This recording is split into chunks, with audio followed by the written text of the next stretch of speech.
Juan Bautista Rojo es un periodista desde hace muchos años, lleva una trayectoria de más de 40 años como periodista.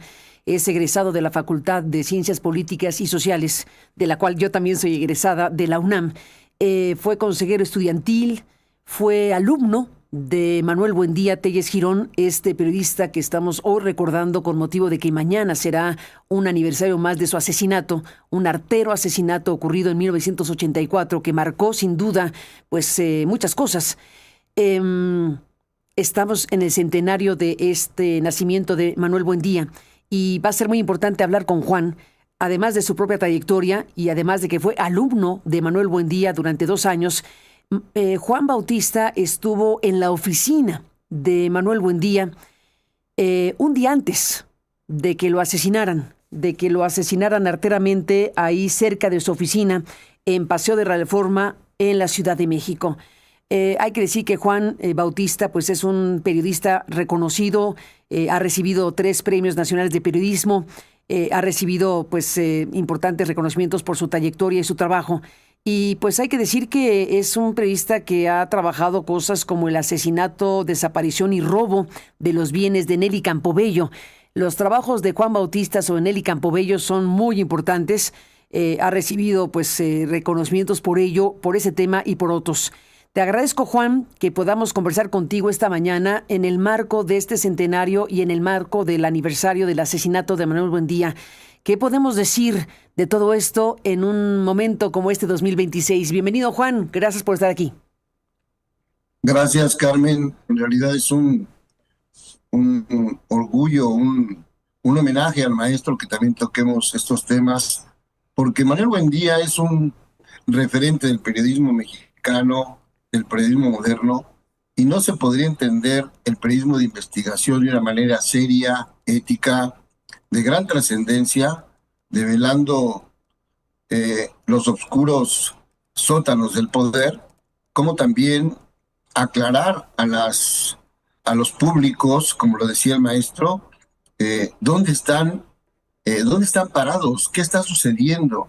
Entonces decía Buendía, con esa preparación y ese olfato que tenía de gran periodista, hay que prepararse para decodificar los mensajes, para entender cómo opera el poder y saber escribir, describir, decodificar para entregar esa información al público y que el público sea quien tome esas decisiones. Hoy creo que es justo este homenaje, este momento tan crucial, porque además no es una muerte como alguien le puede picar ahí al Google y dice muerte de Manuel Buendía. No, fue un asesinato preparado desde las más altas esferas del poder político en ese momento y que todavía no encuentra una información clara de quiénes fueron los asesinos materiales y principalmente intelectuales en términos políticos, Carmen.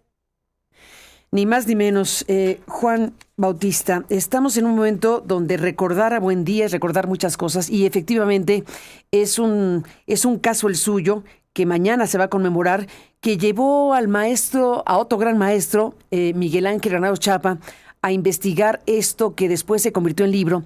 Hay que recordar qué pasó aquí porque Granados Chapa investigó el asesinato de Buendía. Hizo un trabajo como el que hacía Granados Chapa, que era el gran maestro Miguel Ángel, y su hijo Tomás Granados decidió cerrar el libro, terminar el libro, porque su padre murió antes de que se publicara, y entonces junto con Grijalvo, Tomás Granados cerró este trabajo editorial y se publicó este libro que se llama Buendía, el primer asesinato de la narcopolítica en México, Juan. Creo que es muy importante conectar este dato, recordar este libro, recordar a Granados Chapa, recordar a Tomás y este trabajo editorial, porque claramente esa investigación apunta al primer asesinato de la narcopolítica en México. ¿Coincidirás conmigo, Juan, que es muy importante, pues ahora que estamos en 2026, hablando de la narcopolítica en México, pues lo que Buendía y en su momento Granados Chapa, pues revelaron a la sociedad mexicana? Desde luego, Carmen, y creo que este libro póstumo del maestro Granado Chapa, que también fue mi maestro en la Facultad Sí, de gran maestro. Políticas, en la parte del régimen legal de medios de comunicación, porque él es el abogado primero y después es de la primera generación de la Facultad de Políticas, ya de la licenciatura de periodismo, que así se llamaba entonces. Todavía no aparecía el concepto de comunicación social en la Facultad de Políticas y después gran maestro. Y conviví con él. Realmente es muy asertivo este, este concepto por el grado de información que tiene, por la relación que tuvo, porque además Granado Chapa, por si alguien no lo sabe o se le olvida o no tiene ese dato, fue trabajador de Buen Día. Buen Día en alguna ocasión lo manda a reportear unas manifestaciones y Granado Chapa es secuestrado por unas horas y vapuleado por un grupo de personas que lo retuvieron contra su voluntad por unos reportajes que le envió a realizar el maestro Buendía. Afortunadamente, ya nos contó después, yo ya como alumno muchos años después, en el año de 1984, 83, 84, que tomé clases con él todos los viernes de 1 hora, ahí en su oficina, donde lo asesinan aquel 30 de mayo de 1984. Entonces, creo que esta época inesperada, porque antes era así como la delincuencia común, el crimen organizado, pero no entraba la narcopolítica como tal, porque Buendía es quien inaugura ese tipo de investigación sobre el narcotráfico en México. Y de eso hay varios libros. Yo quisiera reconocer la gran obra en primer lugar de otro gran maestro del periodismo vivo, Pepe Rebeles, que también Claro. escribe sobre eso, y los demás son reportajes. Pero Pepe es el primero que documenta toda esa parte y lo deja plasmado en un libro, y además el seguimiento que ha tenido en la... Pues ya hay una generación de periodistas de investigación que se dedican a la línea del narcotráfico, un tema muy delicado, muy sensible, y que desgraciadamente sigue vigente, Carmen, y siguen las denuncias, pero no así la justicia que opera en contra de los delincuentes y de la parte política. Los políticos mexicanos están insertos en ese tema, Carmen. Pues ese es el tema de temas, ese es el tema de temas históricamente en México y por eso es tan importante detenernos en este asesinato que ocurrió en 1984. Así Tú es. fuiste, como lo has dicho y como hemos mencionado, alumno de Manuel Buendía y estuviste el día anterior en su oficina. Sí, El sí. día anterior a su asesinato, conversaste con el maestro Buendía el día anterior a su asesinato. 20, ¿Qué 24 recuerdas? horas antes. 24 horas antes. ¿Qué Mira, recuerdas de esa conversación? ¿Cómo 24, fue?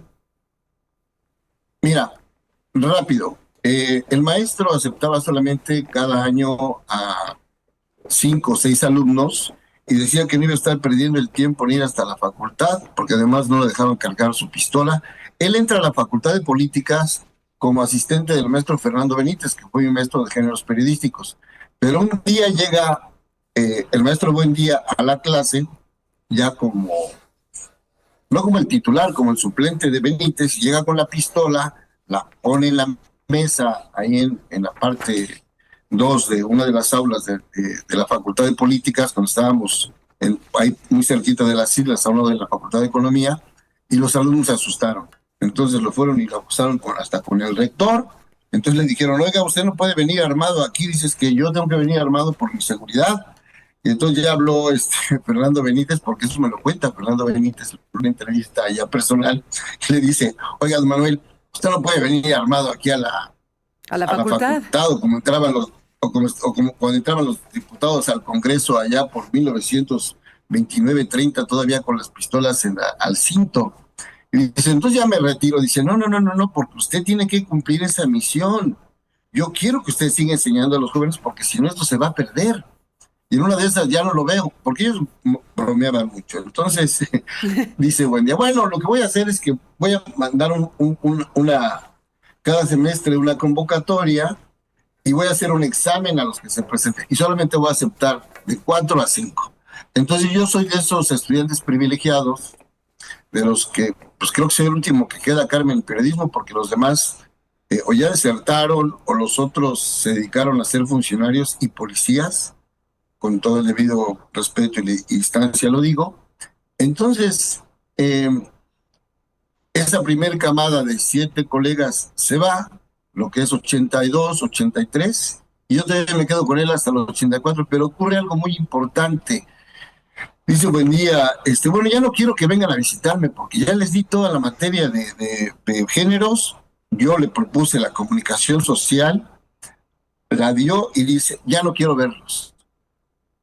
Quiero que vengan cuando ya estén escribiendo. Y yo, Carmen, casualmente, mandé una carta al 1+1 todavía como estudiante el 23 de marzo de 1984, al 1+1 que dirigía Becerra Costa criticando a Zabludovsky porque él un día se apodera totalmente de la pantalla y ya no da las noticias para el público en general, porque llega su compadre Julio Iglesias y Raúl Velasco y empiezan a regodearse en el programa 40 minutos de que había venido de Estados Unidos y que había cantado Nancy Reagan, y se acabó el programa. Yo tenía esa encomienda de seguirlo por buen día, el programa, pero también yo estaba tomando clases con Adolfo Aguilar Sincer, que dijo, hay que ver cuál es la primer gira internacional de Miguel de la Madrid que iba a Guatemala.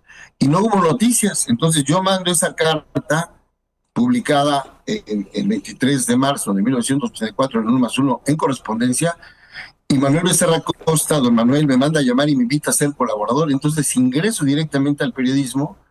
Entonces yo ya soy cada semana colaborador de temas de cultura, de investigación y de crítica de televisión. Entonces yo empecé a hacer una especie de sociología. Concluyo.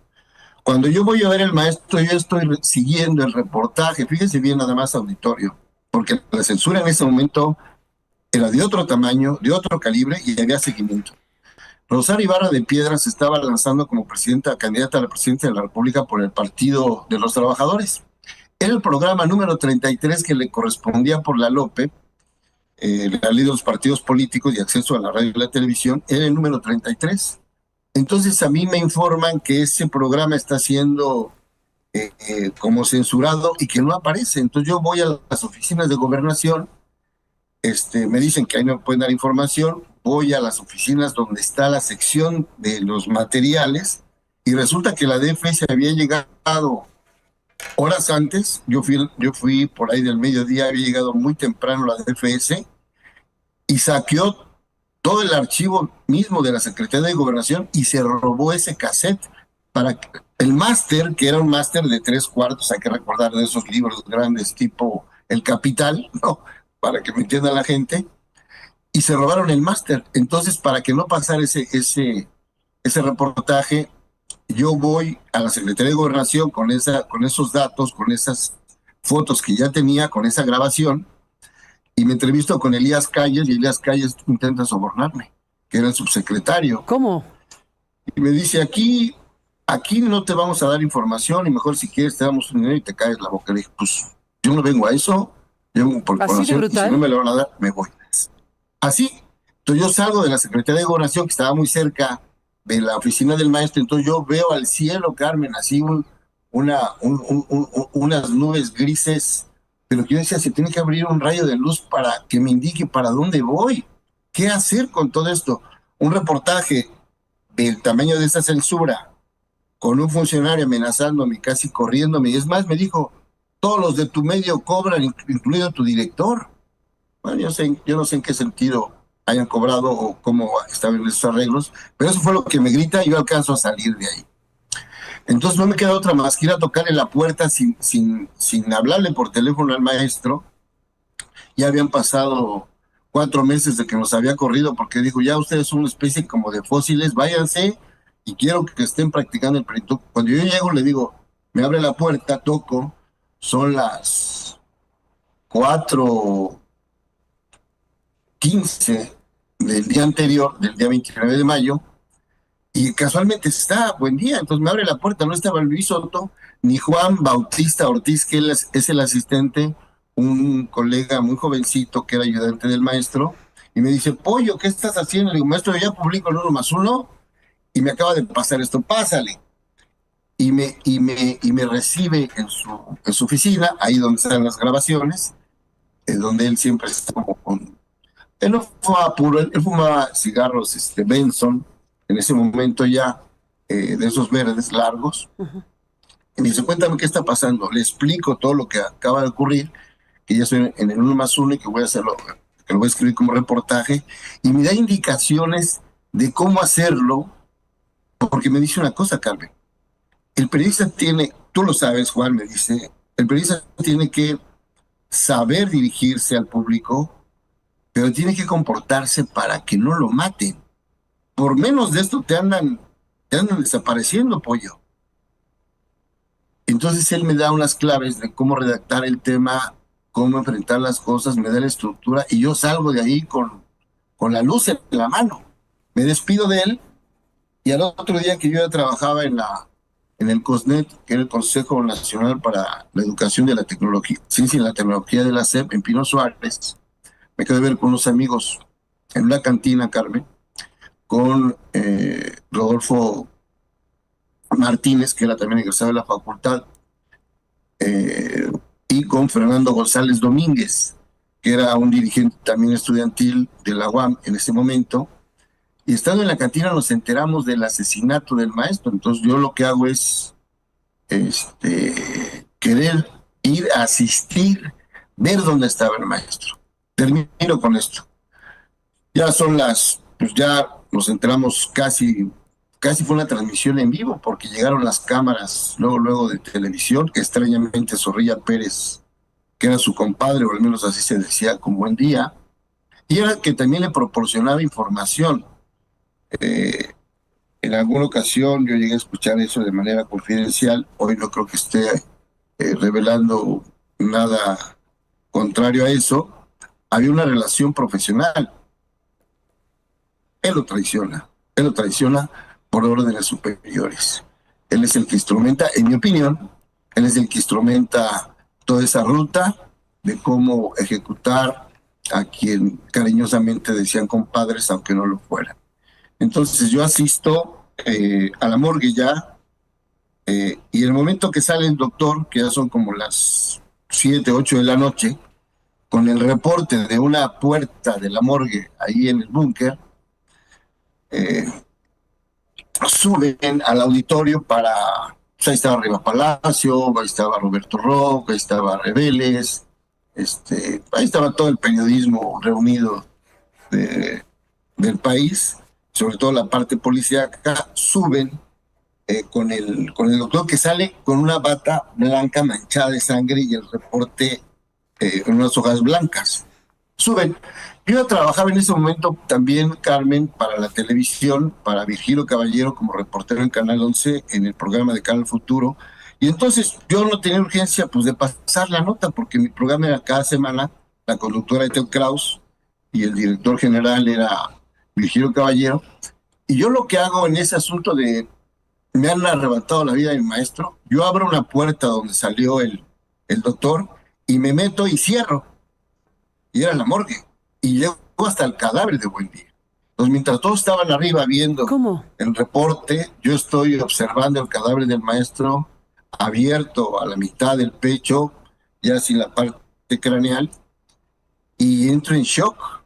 Entra un médico y me quiere sacar, forcejeamos y caemos, porque ese piso es como inclinado, pues para que escurra la sangre cuando están haciendo las disecciones. Y lucho con él y me quiere sacar y me quiere golpear y caemos debajo del cadáver de Manuel Buendía. Afortunadamente llega Fernando González y le dice, déjalo. Saca una credencial que era con letras doradas y le dice, soy de la DFS. Pues era una mentira, pero el otro reaccionó, se atontó, me dejó y se salió. Entonces yo ahí me pongo a declamarle al maestro un poema, lo abrazo y me quedo como 20 minutos. Cuando salgo ya es totalmente a la noche, ya no hay nadie en la ciudad y me voy a la casa de unos amigos donde estábamos ya convocando a todos los estudiantes para el otro día asistir al meeting despedida del maestro Manuel Buendía en un momento a Zarco. Entonces, esa es parte de la historia, Carmen, cruda, donde ves como una figura mayor es arrebatada por las manos de la delincuencia, del poder político, y que hay eh, hombres señalados sin que hayan sido tocados en este momento ni siquiera para declarar. Juan Bautista, te cuento que al escucharte y al hablar del tema y mencionar el libro del maestro Granados Chapa, bueno, es el libro póstumo, el libro que terminó de construir su hijo Tomás, pues le llamamos a Tomás y le dijimos, oye, a bote pronto, estamos conversando con Juan Bautista sobre el Adelante. libro de Grijalvo y nos ha tomado la llamada. Si no tienes inconveniente, Mejor. Adelante. sumemos a Tomás Granados, este gran editor que tiene una importante tarea que realiza en el ámbito editorial y que pues decidió que ese libro que quiso escribir y publicar Miguel Ángel Granados Chapa finalmente viera la luz, este libro de Grijalvo. Así que le agradezco a Tomás Granados Salinas, director editorial de Grano de Sal e hijo de Miguel Ángel, y quien terminó la obra de Miguel Ángel para poder convertirla en libro. Este libro, Buen Día, el primer asesinato de la narcopolítica en México, publicado hace algunos años. Mañana, que es el aniversario del asesinato de Buendía y que estamos en esta semana conmemorando su centenario, va a ser muy importante escucharte, Tomás. Buenos días y bienvenido. ¿Cómo estás? Saludos. Hola, Carmen, pues me he emocionado como siempre por conversar contigo sobre estos temas. Hola, Juan. Pues, ¿Qué tal, Tomás? Tomás, cuéntanos de cómo al final de cuentas lograste que todo lo que el maestro Granados Chapa investigó, publicó y quería que se convirtiera en libro, finalmente sucedió, pues ya contigo cerrando esa tarea. ¿Por qué plantear con esa afirmación categórica que el asesinato de Buendía fue o es el primer asesinato de la narcopolítica en México?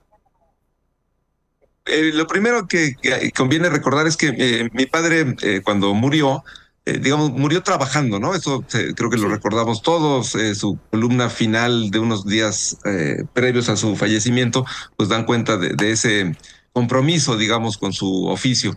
Entonces, mientras estaba en esa época final muy dolorosa, estuvo trabajando en este libro, una biografía en principio, y más que una biografía, una denuncia periodística del asesinato de Buendía, y no lo terminó, pero había avanzado todo, conceptualmente tenía el índice, había escrito muchos capítulos, y yo creo que tenía como una cuenta pendiente, ¿no? Buendía era su maestro fuera del aula, es decir, era un ejemplo a seguir como columnista, y era un colega asesinado, entonces creo que tenía doble compromiso personal y profesional con ese acontecimiento. Para mí fue muy emocionante ese hecho de que en momentos ya delicados pues siguiera escribiendo. No lo terminó propiamente, y hubo que hacer algunos trabajos para editar algunos capítulos. Participó, por suerte, un querido colega de mi padre, Tomás Tenorio, en la redacción de un capítulo final, muy relevante porque da cuenta de la respuesta pública de digamos, principal sospechoso político, ¿no? Manuel Bartlett. Entonces, ese libro, por un lado, cuenta la vida de Buendía, su afán de investigar, pues, diversos aspectos de, famosamente, la presencia de la CIA en México, los vínculos entre la política y el narco, que en ese momento creo que todavía parecía algo muy distante. Hoy es odiosamente presente, ¿no? Este vínculo. Entonces, la tesis central, pues, del libro es que hay, si no orden desde lo más alto del gobierno, sigue una connivencia aterradora para la ejecución y la resolución del crimen, ¿no? Pues creo que le dolía mucho en lo personal y en lo profesional ese vínculo entre la política y el narco. Ni más ni menos, Tomás Granados y Juan Bautista, pues recordar a Buendía es muy importante siempre, el legado del maestro Manuel Buendía es muy importante siempre para México, pero en tiempos como los que nos toca vivir, déjenme conectar la historia con lo que nos toca vivir ahora, que estamos con la CIA en México, con la DEA en México, con grandes temas de esta naturaleza. ¿Qué decir, Juan, del legado de Buendía cuando hablamos de estos asuntos hoy que estamos en la confrontación política que cruza por estos temas? Mira, el maestro tenía como principio, primero, el que todo periodista, lo explico para la gente, para ver el buen día en la hechura, el personaje, no la figura mítica ya en lo que se ha convertido el maestro, sino la figura humana y los consejos que él daba a los jóvenes periodistas, de tener siempre un archivo, de darle seguimiento a los temas, de ver, decía, no hay que ir a la fuente policíaca, hay que ver las secciones de los sociales y deportes para encontrar las puntas porque todo se junta y hay que ver la parte económica de las inversiones. Ese era el análisis, parecía un análisis muy lacaniano, pero así era.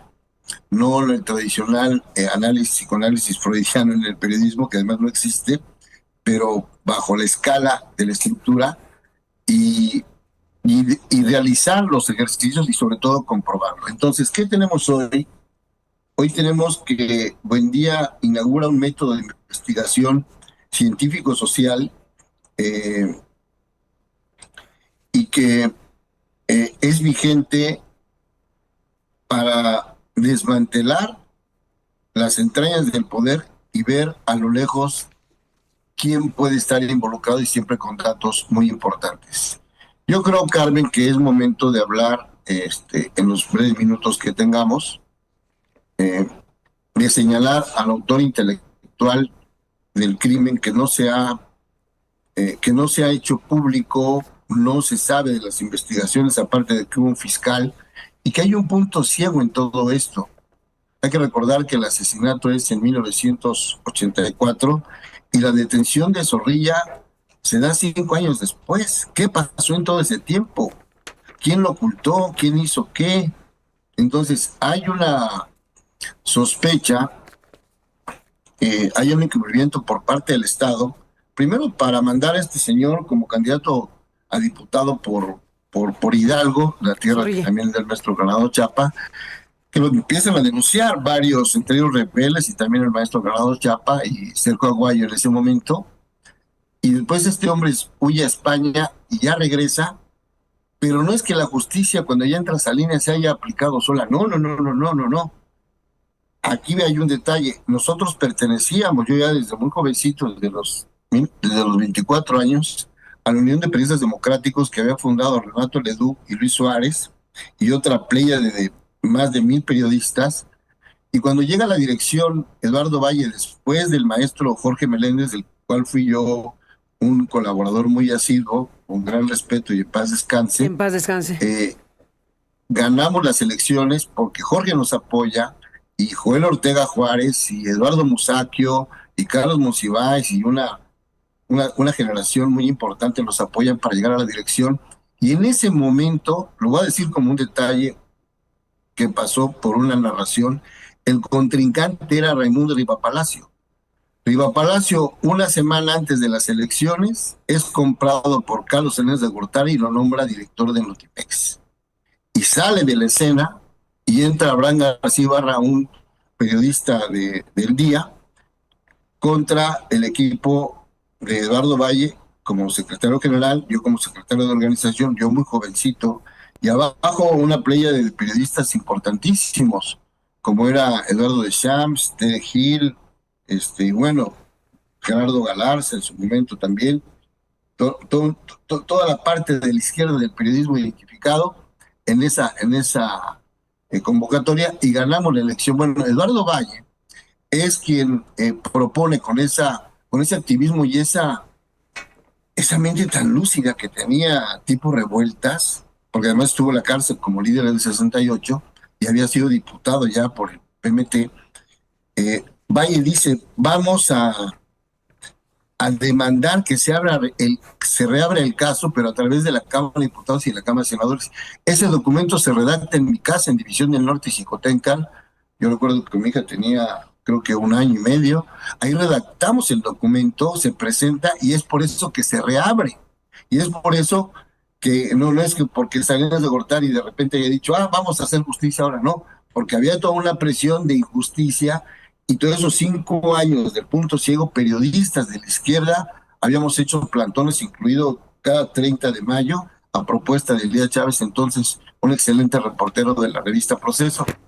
Entonces, es por eso que se reabre el caso, no es porque la justicia de repente se haya acordado que estaba ahí algo que faltaba, no, es por eso.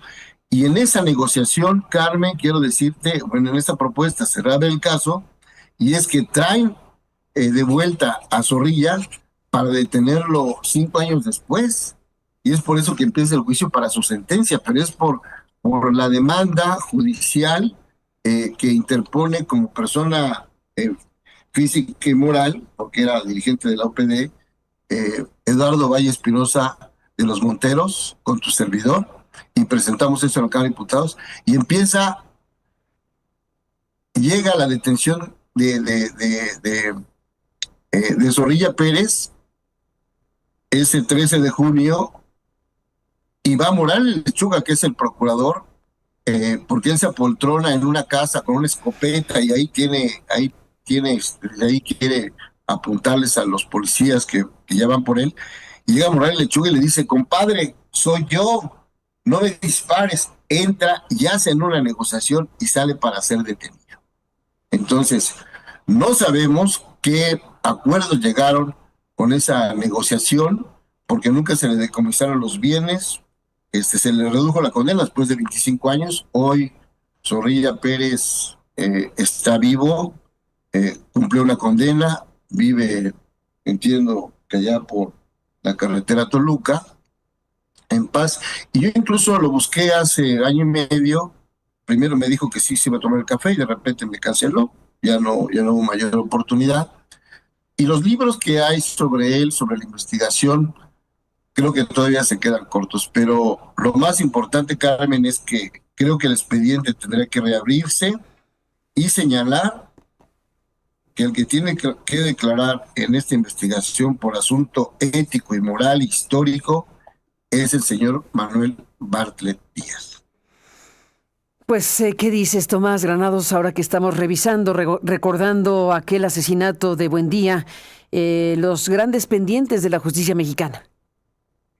Bueno, lo primero que creo que revela esto, este asesinato ocurrió hace poco más de 40 años, es que estamos atestiguando un fenómeno de esto que los historiadores llaman de historia larga, ¿no? Es decir, es un mismo fenómeno que para el que 40 años son poca cosa. Sí. Evidentemente para la vida tuya, Carmen, de Juan, para la mía es muchísimo, pero este es un fenómeno profundísimo, y en ese sentido está claro que la coyuntura a veces hace ver una gravedad de cosas, pero la historia larga muestra la profundidad de esos acontecimientos. Entonces, palabras clave de un periódico de mayo del 86, digamos, o 84, cuando fue el asesinato, algunas palabras claves estarían vivas hoy, como decías. Esto lo que también muestra es o la incapacidad o la no gana de enfrentar.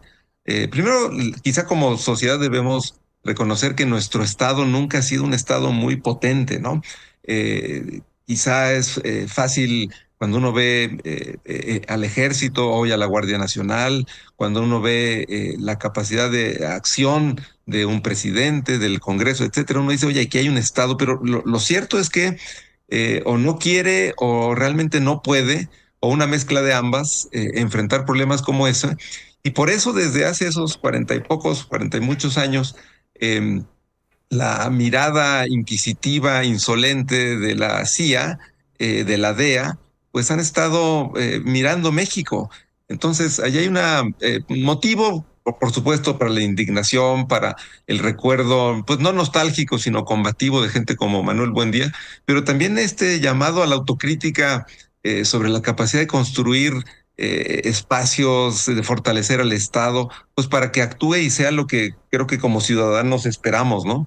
Entonces a mí me llama la atención esta continuidad, que es solo explicable a mi manera de ver con esta mirada de largo plazo, de la larga duración, para entender a que algo de 40 años a la luz de la historia, a la luz de la historia de un país como el nuestro, pues es tristemente un parpadeo.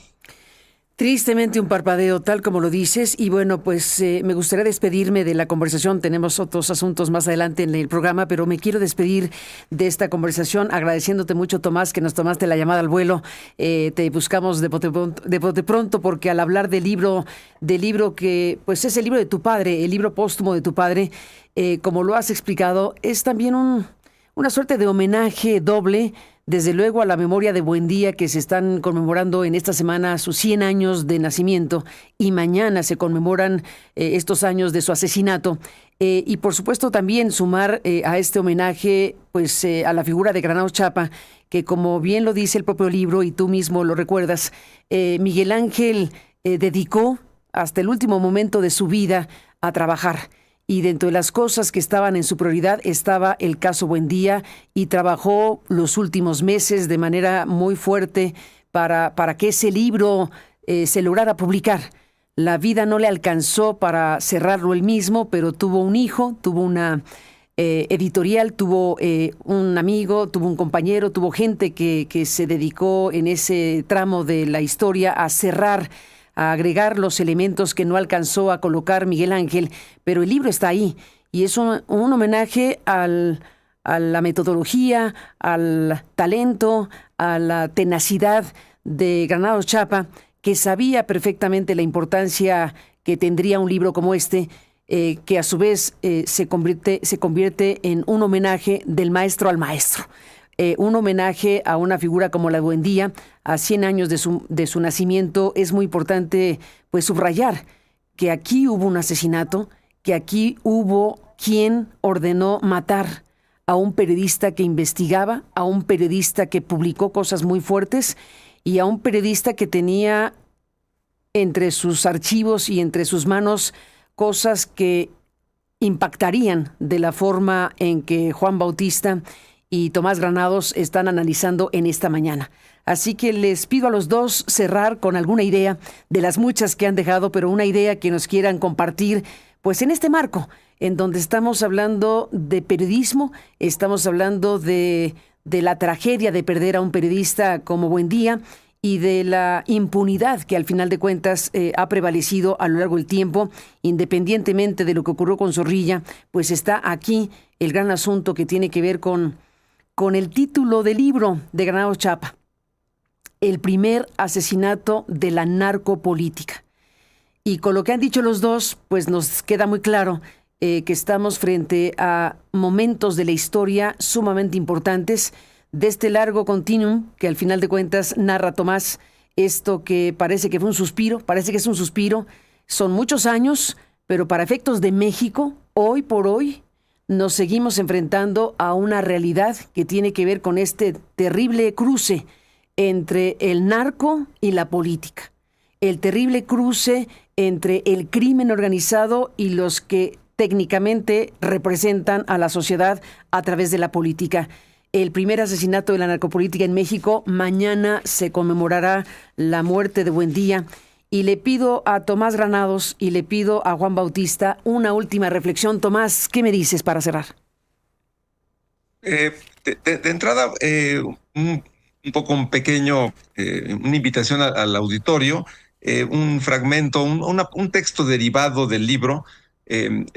Apareció en un libro del Fondo de Cultura Económica que se llamó El Libro Rojo, con ánimo también histórico, y está disponible en el sitio de la revista Replicante. Pues si alguien lo quiere buscar, es muy sencillo y vale la pena porque ahí está descrito pues un poco el ánimo de ese libro, y algo que me parece metodológicamente, ahora que lo mencionaste, Carmen, muy relevante.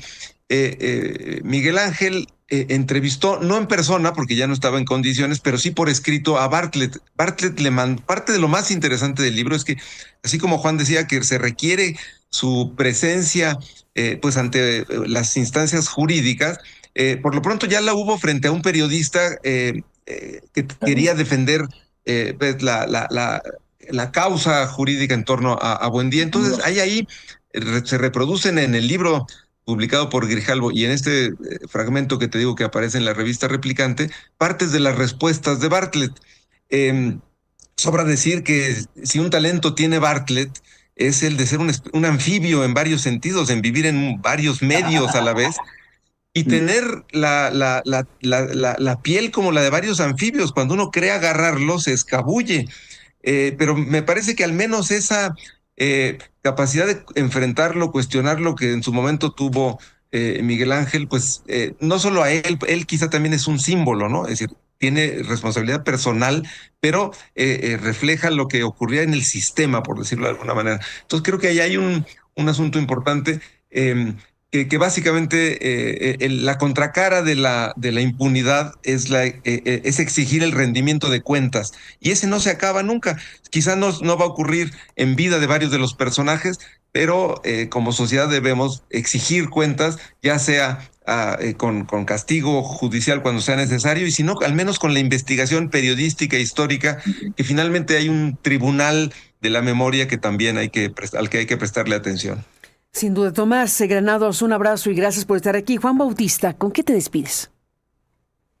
Yo espero que ese momento del que se habla hoy sea de largo aliento. Cada periodista, como decía José Emilio Pacheco en ese gran título, libra sus batallas.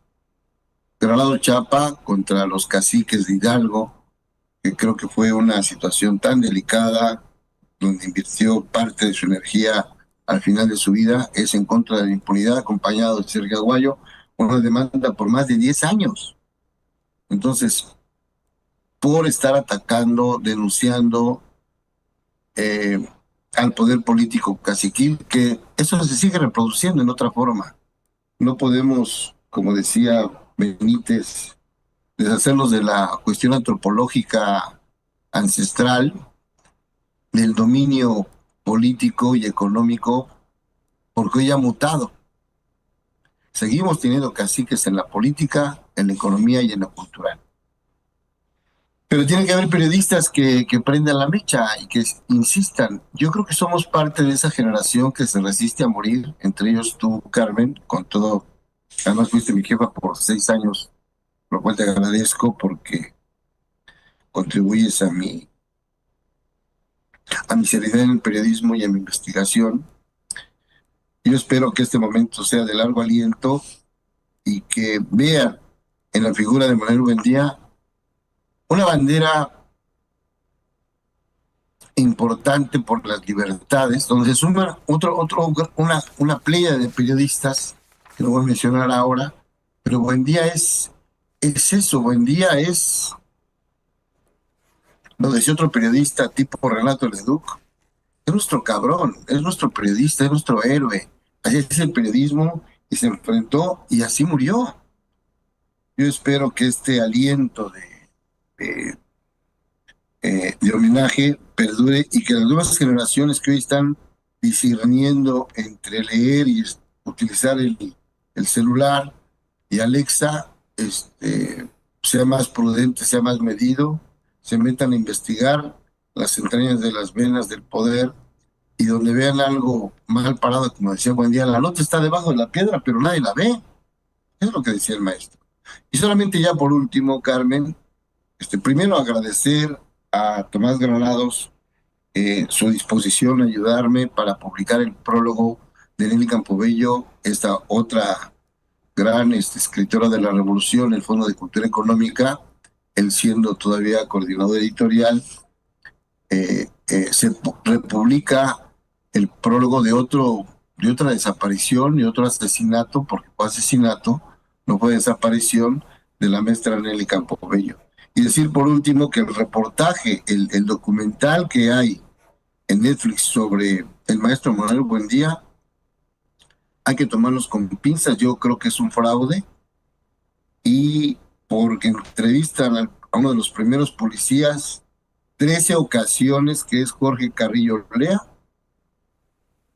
Aldana, al Chocorrol, por ahí lo mencionan, y también al que realiza pues toda la serie de movimientos en la moto, que es un actor, y le dan primera plana. Esa serie de Netflix para mí es parte de lavarles la cara a la DFS, incluido Cuello Trejo, porque todos se eximen a Zorrilla Pérez y entre ellos mismos, de que como que todos son unos ángeles. Yo creo que hay que tener cuidado cuando gente que no tiene nada que ver con el periodismo se mete a estas historias. Y Netflix, en mi opinión, y asumo mi responsabilidad, creo que fue un asunto que se deformó, no refleja, no refleja la historia real de lo que sucedió con el asesinato y le da la voz a los policías, a los detectives y a los agentes de tercera para lavar la imagen del Estado. Con eso me quedo acá. Ya me había despedido de los dos, pero como suele pasarme de pronto con las buenas entrevistas y las personas como ustedes que están diciendo cosas muy relevantes, me gustaría detenerme en algo que vi y que viene muy al caso de lo que están diciendo sobre Javier Cuello Trejo. Necesito hacer una pausa. Si tienen unos minutitos más, no se vayan, Tomás Granados y Juan Bautista, porque hace unos días Edmundo Cázares de El Universal publicó una entrevista con Javier Cuello Trejo. Y en esta entrevista, bueno, acaba de morir Javier Cuello Trejo hace unos días, murió el fiscal de hierro, como le llamaban. Déjenme regresar con esto que, pues, Cuello Trejo le dijo a Edmundo Cázares en esta conversación. Vuelvo con ustedes y retomemos el tema, porque estamos hablando de un asesinato en 1984 que hoy, en 2026, sigue removiendo las entrañas. Volvemos con ustedes en un instante más. Regreso para cerrar la conversación con Juan Bautista, el colega periodista que nos está pues contando lo que usted acaba de escuchar sobre Manuel Buendía, y Tomás Granados, que bueno, pues nos han compartido todas estas reflexiones, todas estas revisiones en torno a la figura de Manuel Buendía. Y pues le agradezco de nuevo a Tomás Granados como director editorial de Grano de Sal e hijo de Miguel Ángel Granados Chapa que esté aquí para cerrar esta conversación, Tomás y Juan Bautista, con lo que mencioné.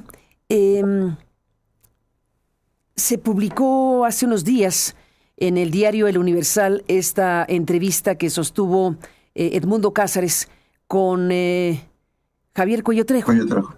Y Edmundo Cázares, pues, pudo entrevistarlo ya en las últimas semanas de su vida, porque lo entrevistó el 23 de abril de este 2026 y el llamado fiscal de hierro, Javier Cuello Trejo, murió apenas el 24 de mayo. Hace unos pocos días dimos la noticia de la muerte de Cuello Trejo, pero pudo ser entrevistado por Cázares en su casa, aquí en el sur de la Ciudad de México, como narra la nota, y en esta entrevista se puede leer lo siguiente. Me voy a tomar la libertad de leer textual lo que el diario El Universal publicó hace apenas unos días, el 24 de mayo, con esta entrevista de Edmundo Cázares. Dice el texto, citando de entrada a Javier Cuello Trejo, el fiscal de hierro: a Manuel Camacho Solís, en su calidad de jefe del Departamento del Distrito Federal, de 1988 a 1993, a Manuel Camacho se le hizo grumos el engrudo con el asunto del asesinato de Manuel Buendía, motivo por el cual el presidente Carlos Salinas de Gortari ordenó que me hiciera cargo de las investigaciones y esclarecimiento del caso, en mi función de subprocurador general de la República. No obstante que se trataba de un delito del fuero común, por instrucciones presidenciales, dichas investigaciones fueron atraídas por la PGR, afirmó en esta primera parte de la entrevista exclusiva que me concedió el abogado Javier Cuello Trejo, el fiscal de hierro, dice Edmundo Cázares. Asimismo, al preguntarle si José Antonio el Güero Zorrilla Pérez, quien se desempeñaba en ese entonces, 1984, como titular de la Dirección Federal de Seguridad dentro de la administración de Miguel de la Madrid, había sido el autor intelectual del asesinato de Manuel Buendía, directo y sin titubeos, afirmó: no, Manuel Bartlett lo mandó matar. Él es el autor intelectual. Eso todo mundo lo sabe, dijo Javier Cuello Trejo un mes antes de morir en esta entrevista. Adjudicó directamente a Manuel Bartlett la autoría intelectual del asesinato de Manuel Buendía. Además, aprovechó para relatar que justo al momento en que se detuvo a Zorrilla Pérez, de no accionar rápidamente y lograr despojarlo de una pistola escuadra 9 milímetros que portaba en la cintura por la espalda, también hubiera asesinado al abogado Ignacio Morales Lechuga, quien era el procurador de justicia del entonces Departamento de Distrito Federal, hoy Gobierno de la Ciudad de México. Eso es lo que dice la nota de El Universal de la entrevista de Cáceres. Y lo que dice en la otra parte es, sin lugar a dudas, Manuel Buendía fue el periodista de mayor influencia en el panorama de la prensa escrita en México durante la segunda mitad del siglo XX. Juan Bautista, ¿qué te dice la declaración? Yo creo, Carmen, que estamos ante un guión muy estructurado. Se ha repetido en la historia de la cúpula del poder. En primer lugar, esa declaración exime al principal ocupante de la pirámide, en este caso al mismo presidente, que en este caso sería Miguel de la Madrid. Pero si trasladamos esta trama y esta historia al caso Colosio, igual Salinas de Gortari estaría eximido de esa situación y recaería en Josep Córdoba o en Raúl Salinas de Gortari, que has de recordar, Carmen, que lo reporteamos a fondo ese tema en blanco y negro ya por el 97, y yo conseguí el video